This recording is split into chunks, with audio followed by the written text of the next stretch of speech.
right. Good afternoon, everyone. I have quite a bit to share at the top today, so thank you in advance for your patience, then we'll get right to your questions. This morning, the Air Force announced that the search and rescue effort for the Air Force Special Operations Command Osprey aircraft mishap in Japan has transitioned to a search and recovery effort. Of the 8 airmen on board the aircraft at the time of the mishap, the remains of 3 airmen have already been recovered, and the remains of another 3 airmen have been located and are in the process of being recovered. The recovery operation will now focus on locating and recovering the remaining 2 airmen and aircraft debris. All families have been contacted about and notified about the loss of their loved ones, and our deepest condolences go out to the families, friends, and colleagues of these 8 American airmen who are impacted by this tragic mishap and the immeasurable loss of life. We want to thank the government of Japan for all of their assistance. Air Force Special Operations Command is investigating this mishap, and I'd refer you to them for any further questions. Separately, Secretary Austin and Chairman of the Joint Chiefs of Staff General Brown will join other senior leaders from across the interagency today in a closed session to all members of Congress to brief on the urgent need to pass the administration's supplemental budget request. As Secretary Austin has said, the supplemental request must be passed to fund our critical national security requirements, to stand by our partners in their moment of need, and to invest in our defense industrial base. Notably, without additional funding, the department may soon reach a point where it cannot sustain the current level of security assistance support to Ukraine. This situation underscores the importance of continued congressional support for Ukraine at a pivotal moment in their campaign to defend their freedom as they push back on Russia's war of aggression. Also on Ukraine, senior leaders from DoD, to include Secretary Austin and Undersecretary of Defense for Acquisition and Sustainment, Dr. William LaPlante, will participate in a Ukraine industrial base summit tomorrow here in Washington, D.C., alongside our Ukrainian partners and interagency counterparts from the Departments of State and Commerce. The summit will reinforce our shared commitment to enhance Ukraine's defense industrial base and to further security cooperation between our 2 nations. Of note, on Thursday, Dr. LaPlante will convene the 8th meeting of the National Armament Directors under the auspices of the Ukraine Defense Contact Group. The meeting will be held here at the Pentagon, the first time the forum is convened in the United States. The session is a vital forum that brings together more than 40 nations, NATO, and the EU, and is aimed at collaboratively solving industrial base and sustainment challenges in support of Ukraine, both to meet immediate requirements while also supporting Ukraine's long-term defense and national security needs. We will post additional details of both of these important events on defense.gov after their conclusion. In the Middle East, the United States continues to support USAID and UN humanitarian relief operations in Gaza. At the request of USAID, the Department of Defense airlifted another 16.3 metric tons, or 36,000 pounds, of vital supplies to the people of Gaza today, providing more vitally needed medical supplies, warm clothing, and food and nutrition. As in our previous airlift, these supplies were delivered via a U.S. Air Force C-17 to Egypt, to subsequently be transported via ground into Gaza and then distributed by UN agencies. Today's delivery follows the November 28th delivery by DoD of 54,000 pounds of supplies to the people of Gaza. Additional flights are expected in the coming days, and for more information on these ongoing efforts, I would refer you to USAID. In other updates, the Secretary will host Swedish Minister of Defense Paul Johnson at the Pentagon later today to discuss key defense and security topics. During the meeting, Secretary Austin and Minister Johnson will sign the first ever U.S.-Sweden Defense Cooperation Agreement. The agreement will enable enhanced defense cooperation, such as the legal status of deployed U.S. military personnel, access to deployment areas, and pre-positioning of military materiel. The DCA also creates the conditions necessary for U.S. military support when requested, and is therefore an agreement of great importance to both countries' shared security objectives. We'll post a readout of the meeting to the Defense Department website afterwards. And earlier today, Principal Deputy Assistant Secretary of Defense for International Security Affairs Tressa Gwenoff joined the U.S. Department of State to lead the Department of Defense delegation to the 50th anniversary session of the U.S.-Portugal Standing Bilateral Commission in Angra do Heroísmo, Azores, to discuss key bilateral defense priorities, including transatlantic security and to recognize 80 years of defense partnership at Lodges Field. Finally, more than 36 National Guardsmen from the Arkansas Air National Guard are in Guatemala this week to work alongside Guatemalan physicians to provide free medical care for civilians in Guatemala City. These Guard airmen have been treating as many as 500 patients a day, providing dental, optometry, family medicine, and orthopedic care. Since 2002, Arkansas and Guatemala have been joined as part of the National Guard State Partnership Program and take part in 20 to 30 military-to-military exchanges per year. For more information about the State Partnership Program and its important impact on supporting allied and partner nations worldwide, you can reach out to the National Guard Bureau of Public Affairs. And with that, happy to take your questions. We'll go to Associated Press, Lita. Thanks, Pat. Can you give us the Secretary's reaction to Senator Tuberville lifting his hold on the vast majority of the nominations, and also what impact does it have on the department that he has suggested he would continue to hold 4-star nominations? What problems does that create? Well, certainly we're encouraged by the news. We'll continue to stay engaged with Senator Tuberville and the Senate directly to urge that all the holds on all our general and flag officer nominations be lifted to include those nominated for 4-star.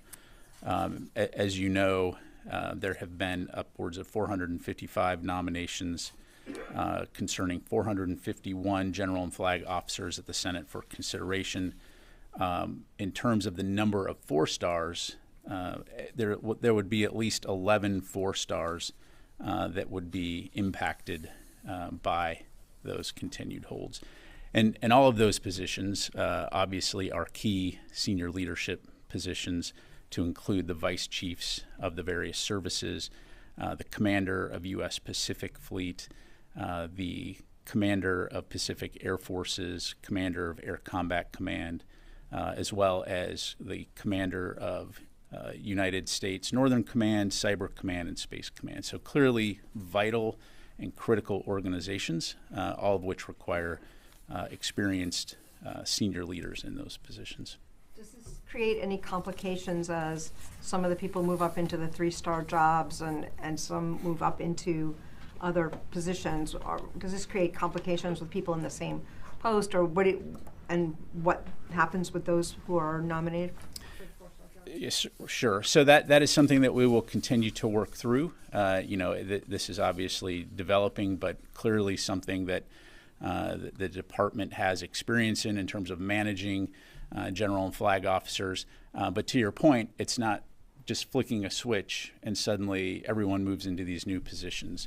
You have to consider things like when people can move, where the people that are moving out of the positions are going. And so all that has to be carefully orchestrated and done in a way that enables us to continue to conduct the operations without having significant impact, not only on the mission, but also on the individual family members. So that will be something clearly that we'll continue to work through and have more information on in the coming days. Jennifer? Pat, what was accomplished by Senator Tuberville's hold? I'd have to refer you to Senator Tuberville to talk about that. I mean, clearly, from a Department of Defense standpoint, we have a mission to do, and we require senior leaders in key positions to help lead and conduct the operations of the Department of Defense. And so I'll just leave it at that. Can you be more specific about the impact it actually had in terms of the officers and their families? What impacted it? Yeah, well, clearly, again, as evidenced by everything that's going on in the world right now, we have a very important mission in terms of defending this nation. And anytime you add a level of uncertainty into the chain of command, it creates an unnecessary friction. It has an impact on readiness as we try to stay focused on the mission, which we are going to do. And so this department is very focused on a daily basis on getting that mission done. But when it's unclear whether or not your senior leaders are going to be in place at the time and place they're needed, that of course creates unnecessary friction and does have impact on readiness. Was there any agreement made with Senator Tuberville? What changed? I'd have to refer you to Senator Tuberville for that. Matt? Thanks, Pat. I have a question about Iraq and Syria. So we know about the AC-130 that struck Iran-backed militants in Syria after an attack on American forces last month. And we know about the U.S. drone that preempted an attack by militants in Iraq over the weekend. Can you tell us how many of these sort of unplanned, swift, either counter battery or preemptive strikes the U.S. has launched in the region since October 17th? Yeah, thanks, Matt. I don't have anything else to read out to you. Clearly, we have and always have had the inherent right of self-defense. And so if our forces on the ground are attacked, it is certainly within their right to take appropriate action and respond. And so in those cases, obviously, we were able to highlight that information for you, but I don't have any additional updates to provide. For troop safety in the region that you've talked about in the past, should we expect more of these kind of preemptive strikes against these militants going forward? So I'm not going to telegraph what we may or may not do, other than to say we're going to do what's necessary to protect our forces. In this particular case, again, it's what I would consider a dynamic strike, in the sense that they saw this attack about to happen, took appropriate action to eliminate the threat. And so the bottom line is we will do what we need to do to protect our forces. Thank you very much. Let me go over here to Fadi, and then I'll come back to you, Joseph. I have two separate questions. The first on the Secretary's speech in California, where he talked in length about the war in Gaza, and he said that the only way to win in urban warfare is to protect civilians, and he personally pushed, as he said, Israeli leaders to do more to protect civilians. Since the end of this pause on Friday, health authorities in Gaza are saying that more than 1,200 civilians have been killed in Israeli strikes. How satisfied is the Secretary from the way Israel is going about protecting civilians in Gaza? Yeah, thanks, Fadi. So I can't comment on the numbers that Hamas, the Hamas Health Ministry is putting out, so I can't verify those numbers. But what I can say, can I answer your question? What I can say is that the Secretary, his words speak for themselves. I mean, we will continue to consult with our Israeli partners on the importance of taking civilian safety into account. As he highlighted, not only is it a moral obligation, but it's a strategic imperative. At the same time, again, we do recognize that Israel is engaged in a very difficult fight when it comes to preventing Hamas from conducting the kinds of attacks that they did on October 7th in a very dense urban environment in which Hamas has intertwined itself among the civilian population, in effect using them as human shields.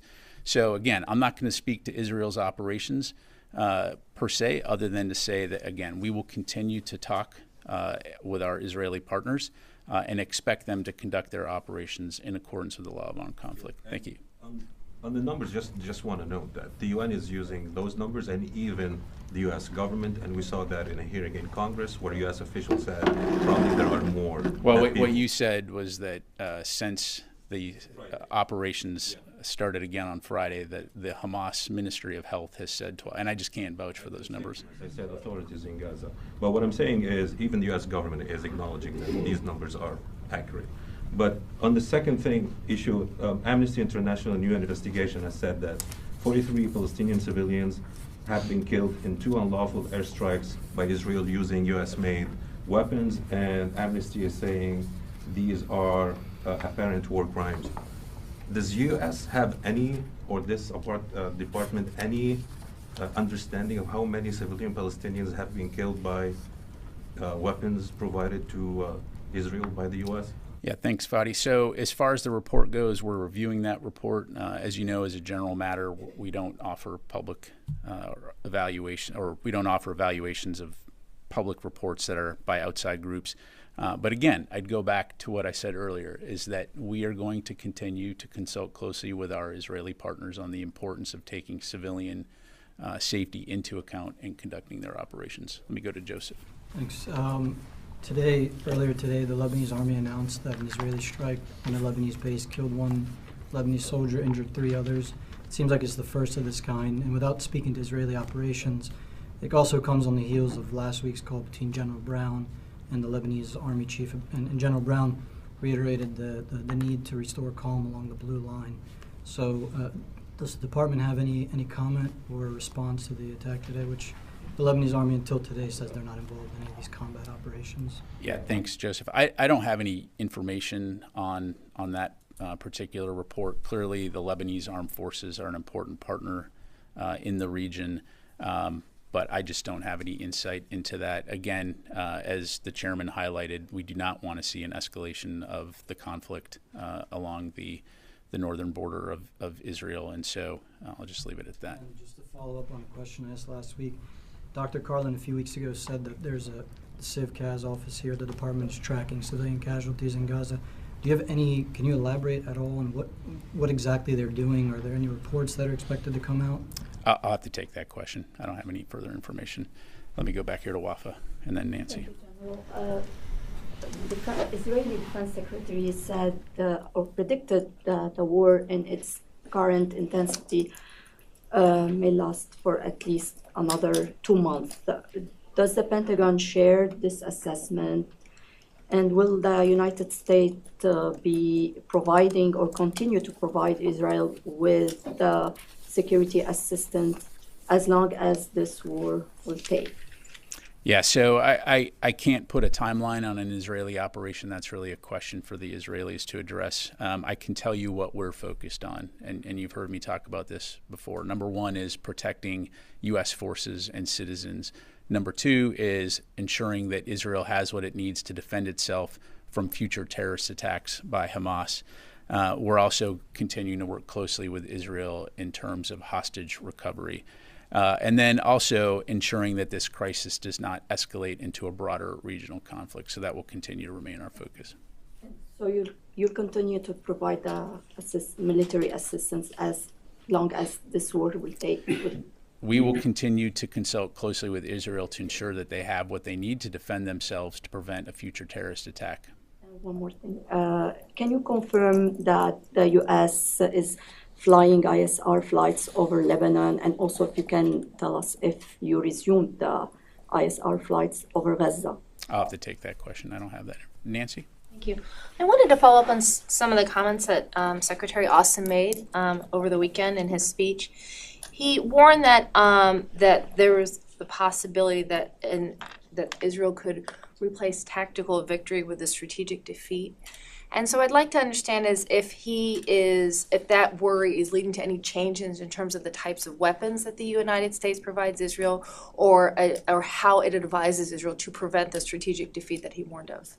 Yeah, thanks, Nancy. So I'm not going to get into the specifics other than to say, again, we consult closely with Israel. Secretary Austin speaks to his counterpart on a near daily basis. And part of those discussions includes the kind of security assistance Israel needs to prevent a future terrorist attack in the future. Those conversations also include a robust discussion, as he highlighted in his remarks, of ensuring that civilian safety is taken into account, as well as the importance of ensuring that humanitarian assistance is being provided to the people of Gaza. So I'll just leave it at that. Thank you very much, ma'am. So the Wall Street Journal, actually, they reported yesterday that the Israelis are weighing a plan to flood Gaza's tunnels used by Hamas with seawater. And I'm just wondering if that's something that U.S. defense officials have been told about by their Israeli counterparts, a plan that they've been consulting on, and or something they would support. Yeah, I'd have to refer you to the IDF to talk about their operations. Thanks, Natasha. Let me go to the phone here before I get in trouble. Let's go to Laura Seligman in Politico. Hi, yes, thanks, Pat. Sorry, I hope you can hear me. I'm in kind of a loud space, but I'm just wondering if the Secretary has had any discussions or presented any options about about striking back potentially on any of the Houthi targets in Yemen, or the Houthis that have been launching attacks at commercial shipping. Yeah, thanks, Laura. So again, I'm not going to telegraph or speculate on potential strikes in the future. As you've heard us say, we're going to do what's necessary to protect our forces. Now let's take a step back here and talk about the situation in the Red Sea. As you've heard yesterday, most likely from the White House, in terms of the National Security Advisor talked about the fact that we are in discussions with our partners and our allies about a maritime task force. It's important to highlight that the Houthi strikes against commercial vessels in international waters underscore the fact that this is an international problem. All three of these ships were sailing in international waters, representing a variety of countries in terms of where they were flagged and who they were crewed by. So those talks are ongoing. I don't have any specifics to announce, but I would highlight we already have the framework in place to enable such a task force through the Combined Maritime Task Force. Now, the important thing to understand about that task force, it's an international task force made up of 38 nations. It is a coalition of the willing, and it does not prescribe a specific level of participation from any member nation. So those contributions are determined from each country, and so therefore can vary depending on its ability to contribute assets and its availability to provide those assets at any given time. So we are definitely looking to take action here as it relates to working with partners and allies throughout the region. Oh, by the way, something that we've been doing for years. Thank you. Let me go to Jeff Shogel, Task and Purpose. Thank you. You had mentioned some of the 4-star positions that remain vacant, including the head of Air Combat Command, Cyberspace, Northern Command. How is the department affected, or how is it limited by these continuing vacancies? Yeah, thanks, Jeff. Well, to be clear, there are people in a lot of those positions. In some cases, though, they've been extended, or in some cases, there's an acting role. In the case of the vice chief positions, to your point, currently there would be no vice chief. So it's a combination.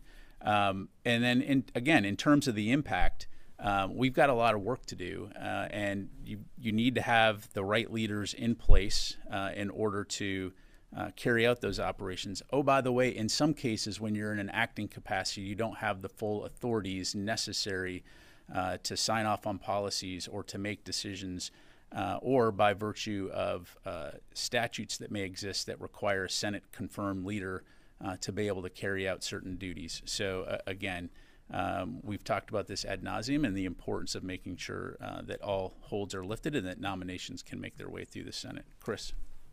Pat, there were many elected leaders at the Reagan Forum. Secretary Austin was there.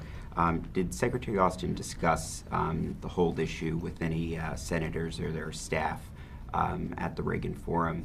Has he had any recent conversations, either in person, by phone, letter, or other means that may have put a renewed sense of urgency on this issue?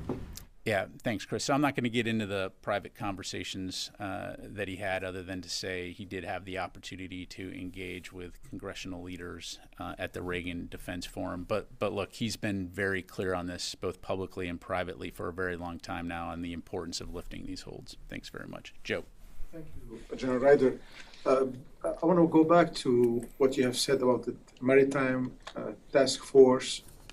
Does the Pentagon believe that the GCC and Egypt should play a role in this international-led effort?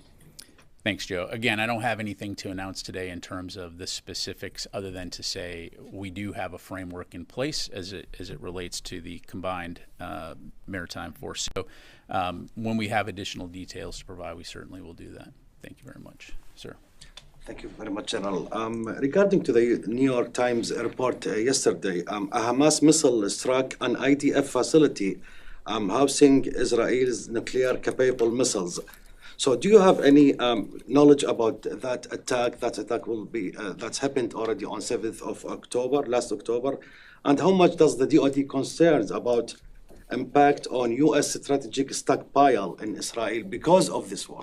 Yeah, thanks. As it relates to that news report, I don't have anything on that. I'd refer you to Israel. Clearly, though, when you take a step back, and to your point, there are missiles being launched into Israel, which again highlights the threat that Hamas does pose to Israel. JJ. Sir, you mentioned three things that were part of the objective for sending the added presence to the region. Since the October 7th massacre in Israel, And the third one, which was to prevent the crisis from expanding to other parts of the region. Given the frequency and the types of attacks and those that have been involved, is the Pentagon satisfied that this conflict hasn't already expanded? Yeah, look, again, what we're focused on is preventing the crisis in Israel as it relates to the conflict between Israel and Hamas from expanding into the broader region. So far, it's our assessment that that has been contained. Israel is fighting Hamas in Gaza. Now, that's not to say that there aren't elements in Iraq and Syria that are attempting to exploit the situation, as you've seen with these rocket and drone attacks. Oh, by the way, it's not the first time these groups have done these sorts of things. So as they, again, try to use this situation to advance their broader objective, which is to expel U.S. forces from Iraq and Syria, again, we have a very important mission there focused on the Defeat ISIS mission. It's the only reason our forces are there. They will stay focused on that, and we're going to stay focused on protecting them. As it relates to the Houthis, again, I've highlighted that we will continue to consult with international allies and partners on an appropriate way to protect commercial shipping going through that region, and at the same time ensuring we do what we need to do to protect our forces. You've been following this region for a long time. You know that the Houthi forces, Houthi rebels, have been engaged in conflict throughout that region for a while now. Just in this case now, they're targeting international shipping. And so the United States, along with many countries in the region, have provided a presence there to ensure international security and stability. We will continue to play an important role in that effort. Let me go back to the phone, and I'll come back to Jennifer here. Let me go to Howard, Warzone. Hey, thanks, Pat. The IDF is saying that about 2 civilians were killed to every Hamas fighter. Are you tracking that level of casualty figure? Look, again, I don't have any information to provide on specifics of casualties, Howard, other than we know, and you've heard me say before, that thousands of civilians have been killed in this fighting. We regret any loss of life, and any loss of life is tragic, which is why you see us working so hard to make sure that not only does civilian or humanitarian assistance get in, but also that we're continuing to consult closely with the Israelis on the importance of mitigating any civilian harm. Jennifer? Just a quick follow-up. In terms of the freedom of navigation operations,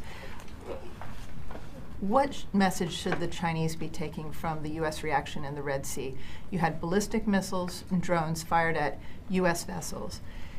Would this be the same response in the Pacific, and what message should China take from this? Yeah, so a couple things. So first of all, just to clarify, in the case of what we saw over this weekend with the drones, those drones were coming in the direction of the Carney, which is why they took it down. I can't stand here and tell you that we know definitively that they were headed towards the Carney, but they were within the threat ring, and the commanders took the appropriate action to ensure that they were defending themselves. Every single time you're in one of these situations, you have to judge it on your own merit, which is, again, why it's important to have qualified, experienced people in command in order to make sure that you're not taking actions that could potentially escalate the situation. So to your question as it relates to inappropriate, unprofessional behavior in the South China Sea, again, a lot of times it's target identification or aircraft identification and knowing what you're dealing with here.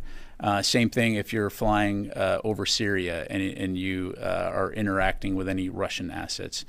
You need to make appropriate decisions on that situation and what the appropriate action is going to be. All that to say, all of our forces always maintain the inherent right of self-defense, and if there is a threat perceived, they could take appropriate action, and we'll do so. Ballistic missiles were fired at 3 international ships, and they hit those ships. If the same thing happened in the South China Sea, would the U.S. still not respond? I'm not going to get into hypothetical situations other than, again, we'll take appropriate action based on the situation. Janie. Thank you, General. Excuse me. White House National Security Advisor Sullivan said the United States budget to support Ukraine run is, excuse me, I got a little bit husky voices. Ukraine has run, I'm sorry, I'm going to do all over again. White House National Security Advisor Sullivan said that the United States budget to support Ukraine has run out. And he also said that South Korea had supplied large quantities of artillery shells to Ukraine. So how will the budget be covered, and should South Korea more artillery shells support to Ukraine? Yeah, so just to kind of underscore what Mr. Sullivan said, time is really of the essence when it comes to Congress passing the supplemental request, or else we will find ourselves in a position where we're not able to support Ukraine's security assistance requirements much longer. And so we will, as I highlighted at the top of this briefing, Secretary Austin, General Brown will both be on the Hill today to again speak with members of Congress and to highlight again, we want to work closely with them to have this supplemental pass so that we can continue to support Ukraine and meet their urgent security needs to prevent further Russian aggression. Time for a few more, Tony. Do you have the current figure of how much PDF, Presidential Drawdown Authority, is still available? And once that's exhausted, do the services have other sources they could tap for Ukraine? Yeah, so right now there is roughly $4.8 billion in restored Presidential Drawdown Authority still available, and there is 1.1 billion in existing resources available to backfill U.S. stocks. So, in terms of funding, as I highlighted, without funding, we will not be able to provide Ukraine with the critical security assistance it needs to protect its cities, its people, its critical infrastructure. And we may reach a point where we can't sustain the current level of security assistance support to Ukraine. And our spending decisions are going to be informed by multiple factors, which include Ukraine's immediate needs, their equipment availability, and our capacity to replenish our resources, ensuring that our aid is both strategic and sustainable. So again, we would just continue to urge Congress to pass the supplemental. Can I circle back on the Amnesty International issue? And you said you were looking at the report. Is the Civilian Mitigation and Response Force unit that's in the policy shop, are they the ones actively looking at that report? Is this the kind of report that that unit is looking at to advise senior leadership here in their discussions with Israel? Yeah, so kind of similar to what Joseph was asking, so I'll take that question back and we'll look at that holistically. Sir. Yeah, because that's of use to the public to know that. You got it. Thank you very much, sir. Are you still working on determining how much military assistance has been sent to Israel so far? Because you've been working on that for a couple of weeks now.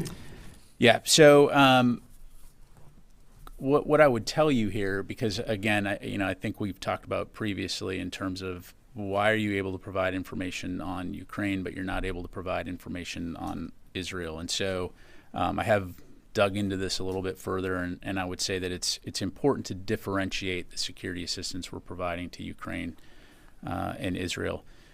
The Department of Defense budgeted for Ukraine, which is trackable via the Presidential Drawdown Authority announcements that we made. But the situation in Israel is different. So DOD has not received appropriated funds or drawdown authority for Israel. So instead, Israel is using its own funds to pay for U.S. defense articles and services, to include State Department provided foreign military financing for some items that are sold through foreign military sales, as well as direct commercial sales. And so if Congress acts on the supplemental budget and funds are appropriated, then certainly there will be an ability to track those funds. But Congress has yet to act on a supplemental budget request for Ukraine and Israel. And as I highlighted, it's essential that they do so. So at this time, DOD has not been provided any funding for support to Israel. And our previous funding for Ukraine is nearly exhausted. So again, we would just call on Congress to pass it. Now that Israel has restarted their military campaign, this administration said that no red lines are drawn and also no preconditions on the usage of the U.S. ammunition and weapons. Is that still the case? Can you confirm? Well, again, I just go back to how we got here, right? On October 7th, when Hamas attacked Israel, killed over 1,200 people, took over 200 hostages, half of which are still being held. So we understand fundamentally Israel's right to defend itself from these kinds of attacks. But again, as I highlighted earlier, we also expect that Israel will conduct its operations in accordance with the law of armed conflict. And we'll continue to have those conversations for all the reasons I've highlighted. And as Secretary Austin highlighted in his remarks at the Reagan National Defense Forum. Let me take just a couple more from the phone. James, the messenger. Thanks for the question. On PDA funding, I'm kind of answer the first question, part of the question that I had on that. On PDA funding, and I understand if you can't talk about this because you don't want to, yeah, I understand you're a man who doesn't like to telegraph, but I was wondering, when we talk about that the PDA funding is about to run out and we're not able to replenish our stocks, are we talking weeks? Are we talking months? Is there any sort of timeline that's, and again, I understand you don't want to telegraph to the Russians, but what does soon mean? James, again, part of this, I don't want to get into a specific date since a lot will depend on the size of upcoming PDA packages. And again, those spending decisions are informed by the factors that I highlighted. But the bottom line is it's going to be sooner rather than later. And so this is why, again, the department, to include Secretary Austin, has made clear that we need Congress's support now to provide Ukraine with the capabilities. We need Congress's support now so that we can provide Ukraine with the capabilities that they urgently need to defend themselves. Okay, take one more from the root here. Yes, sir. Hi, Pat. Thanks for doing this. Human Rights Watch reported, I believe, this morning that satellite imagery that they reviewed showed that the Israeli military destroyed extensive farmland in the northeast Gaza Strip, including during the recent truce when the IDF was in control of the territory in which the farmland was destroyed. Does the department see a tactical reason to do this when the IDF is already in control of that territory? And does the department support this proposition that Israeli officials have thrown out there about creating a buffer zone inside the border of Gaza? Yeah, thanks. I don't have any information on that, Jared, so I'd refer you to the Israelis to talk about their operations. Thanks. Thanks very much, everybody.